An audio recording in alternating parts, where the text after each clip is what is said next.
probieren, dass wir morgen Freitag mit Heavy Mental starten können. Begegnung mit spannenden Personen.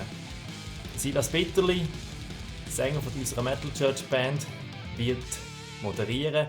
Er hat zu Gast den Rossi, den Rosario Fazio. Der Rossi hat eine mega spannende Lebensgeschichte.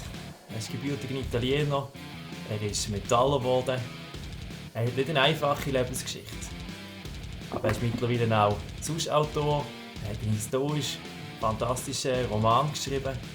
Und wir werden mit ihm über Metal, Glauben, Leben nachdenken.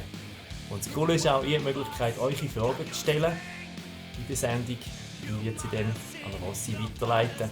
Ich bin gespannt auf Heavy Mental mit dem Rossi, mit dem Silas, mit euch.